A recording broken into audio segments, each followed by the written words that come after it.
Hello everyone, welcome to my YouTube channel. I am Preeti Pandey. आज हम लोग पढ़ने जा रहे हैं हिंदी, जो कि आपकी ये डीएलएड थर्ड सेमेस्टर का ये सीरीज है हिंदी का। तो हम लोग सबसे पहले इसमें देखते हैं कि कैसे क्या है, फिर उसके बाद स्टार्ट करते हैं हम। तो देखिए, इसमें कोई सिलेबस नहीं दिया हुआ या कुछ भी ऐसी सूची नहीं दी हुई है कि इससे ये पढ़ना है। तो सबसे पहले हम लोग क्या पढ़ेंगे, इसमें लिखा हुआ है लघु उत्तरीय प्रश्न। सबसे पहला प्रश्न है, भाषा शिक्षण के प्रमुख कौशल कौन कौन से हैं? किन्हीं दो कौशलों के उद्देश्य लिखिए और करके वाचन का अर्थ एवं उद्देश्य बताइए। तीसरा क्वेश्चन है आपका, अभिव्यक्ति से क्या तात्पर्य है? मौखिक अभिव्यक्ति के उद्देश्य लिखिए। तो उत्तर की तरफ हम लोग चलते हैं। ये आप लोग देखिए, डीएलएड 2019 में आया हुआ है ये क्वेश्चन। ये दो क्वेश्चन आए हुए हैं। बीच का जो वाचन का अर्थ एवं उद्देश्य बताइए, ये नहीं पूछा गया है, लेकिन इसका ये मिलता जुलता आंसर है इन तीनों क्वेश्चन का, तीनों प्रश्न के। तो हम लोग जान लेते हैं कि अभिव्यक्ति से क्या तात्पर्य है, भाषा शिक्षण के प्रमुख कौशल कौन कौन से हैं, किन्हीं दो कौशलों के नाम, और वाचन का क्या अर्थ है। तो सबसे पहले हम जानते हैं भाषीय कौशल है। उत्तर हम लोग जान रहे हैं। भाषीय कौशल है सुनना, बोलना, वाचन, पढ़ना और लिखना। अभिव्यक्ति, वाचन के सस्वर एवं मौन। वाचन का अर्थ हम लोग जान लेते हैं कि वाचन का अर्थ क्या होता है। भाषा के दो रूप हैं, एक मौखिक एक एवं दूसरा लिखित। मौखिक भाषा को बोला जाता है, किंतु लिखित भाषा का तो वाचन मीन्स होता है पढ़ना। किसी भी लिखे हुए चीज़ को आप जब पढ़ते हो तो उसी को क्या कहते हैं, वाचन करना। ठीक है, तो यही इसमें बताया गया है कि लिखित भाषा का तो वाचन मतलब पढ़ना ही होता है, वाचन करना ही होता है। लिखित भाषा को देखकर बोलना ही वाचन कहलाता है। मैंने बताया था ना आप लोगों को कि वाचन करना किसको कहते हैं। किसी भी लिखित भाषा को पढ़ना ही वाचन करना कहलाता है। वाचन के पर्याय पठन और वाचना भी है। लुईस के अनुसार वाचन एक साधन है जिसके माध्यम से बालक संपूर्ण मानवता के द्वारा संचित ज्ञान राशि से परिचित हो सकता है। संक्षेप में यह कह सकते हैं कि लिपि प्रतीकों की पहचान, अर्थ ग्रहण तथा उसका पूर्वापर संबंध जोड़ते हुए पूर्व आशय समझ लेने का नाम पढ़ना, वाचना, पठन एवं वाचन है। वाचन के उद्देश्य क्या हैं? वाचन के उद्देश्य कौन कौन से अब हम लोग जान लेते हैं। तो वाचन के निम्नलिखित उद्देश्य हैं। सबसे पहला पॉइंट जो है आपका, बालकों में ऐसी क्षमता उत्पन्न करना ही वे पाठ पढ़ सकें कि वे पाठ पढ़कर उसके भाव ठीक समझ सकें। ये वाचन के उद्देश्य हैं। दूसरा पॉइंट है, वाचन द्वारा छात्रों को शुद्ध उच्चारण का अभ्यास करना। तीसरा पॉइंट, पढ़ते समय स्वरों के उतार चढ़ाव तथा विराम आदि का ध्यान रखना।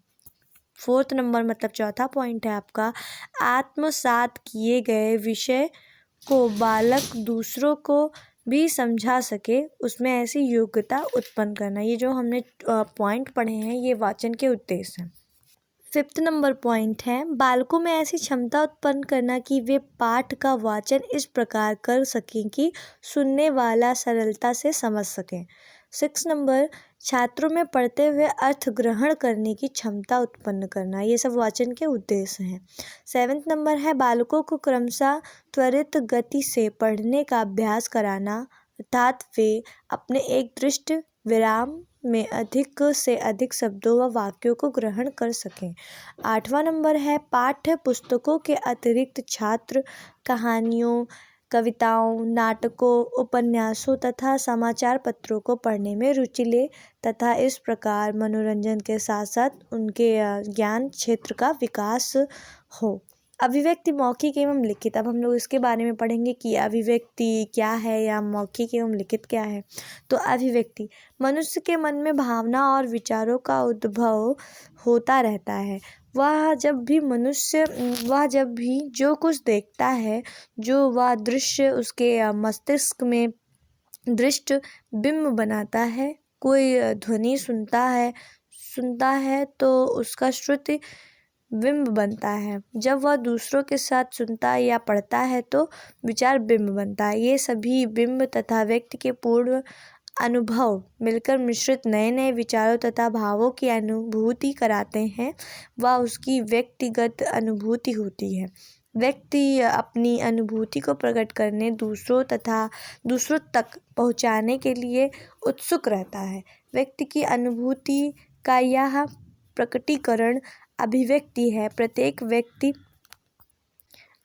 अपने विचारों या भावनाओं को अर्थपूर्ण शब्दों में इस प्रकार प्रकट करता है कि सुनने वाला या पढ़ने वाला उसके आशय को भली प्रकार समझ ले। सार रूप में विचारों या भावों को दूसरों तक पहुंचाना अभिव्यक्ति है। अभिव्यक्ति दो प्रकार या दो तरह के से प्रकट किए जा सकते हैं। पहला मौखिक रूप से और दूसरा लिखित रूप से। मौखिक अभिव्यक्ति के बारे में अब हम लोग जानेंगे। मौखिक अभिव्यक्ति का अर्थ है जब व्यक्ति अथवा बालक अपने अंतःकरण में स्थित विचारों, भावों, कल्पनाओं आदि को दूसरों के समक्ष बोलकर अभिव्यक्त करता है, मतलब प्रकट करता है, तो यह उसकी मौखिक अभिव्यक्ति कहलाती है। मतलब जब भी कोई अपने विचारों को या अपने मन में चल रही विडंबनाओं को या बातों को या जो भी कुछ है उनके अंदर जो चलता है वो किसी के सामने प्रकट करते हैं, बोलते हैं या बताते हैं उनको, तो उसको क्या कहा जाता है? अभिव्यक्त करना। ठीक वही उसकी मौखिक अभिव्यक्ति कहलाती है। मौखिक अभिव्यक्ति शिक्षण के उद्देश्य। अब हम लोग पढ़ेंगे कि मौखिक अभिव्यक्ति की शिक्षण के उद्देश्य क्या क्या हैं। तो ये भी कुछ पॉइंट्स में दिए हुए, कुल मिला के 12-13 पॉइंट हैं। तो हम लोग सबसे पहले जान लेते हैं पहला पॉइंट। समाज के विभिन्न सदस्यों से शिष्टाचार पूर्वक वार्तालाप करने की क्षमता का विकास करना। ये सब क्या है? इसके उद्देश्य हैं मौखिक अभिव्यक्ति के। दूसरा पॉइंट है बालक अपने दैनिक जीवन में जो सुनते हैं, देखते हैं तथा पढ़ते हैं उसे शुद्ध एवं तर्कपूर्ण ढंग से अभिव्यक्त करने की क्षमता का विकास करना। तीसरा पॉइंट है बालकों में तुरंत उत्तर देने की क्षमता उत्पन्न करना। फोर्थ नंबर है बालकों की रुचियों, मनोवृत्तियों तथा विचारों को समझना। फिफ्थ नंबर बालकों में प्रसंग के अनुसार मुहावरों, लोकोक्तियों, शब्दों एवं सूक्तियों के प्रयोग की क्षमता उत्पन्न करना। ये सब क्या है? मौखिक अभिव्यक्ति के शिक्षण के उद्देश्य हैं। 6 नंबर है बालकों को इस योग्य बनाना कि वे शिक्षक व समाज के सम्मुख प्रश्न रखकर अपनी शंकाओं का समाधान कर सकें। 7 नंबर पॉइंट है बालकों की व्यवहारिक पक्ष की विशेष शिक्षा प्रदान करना। 8 नंबर बालकों के संकोच का तथा झिझक को दूर करना। 9th नंबर बालकों में उच्चारण शुद्ध करना। 10th नंबर है बालकों को धारा प्रवाह बोलने का अभ्यास कराना। 11 नंबर है आपका बालकों में प्राप्त ज्ञान को प्रभावशाली ढंग से प्रकट करने की योग्यता उत्पन्न करना। 12 नंबर 12वां नंबर है आपका बालकों में भाषा अध्ययन की जिज्ञासा उत्पन्न करना। और आपका 13वां नंबर है बालकों की क्षमताओं का स्वाभाविक विकास करना।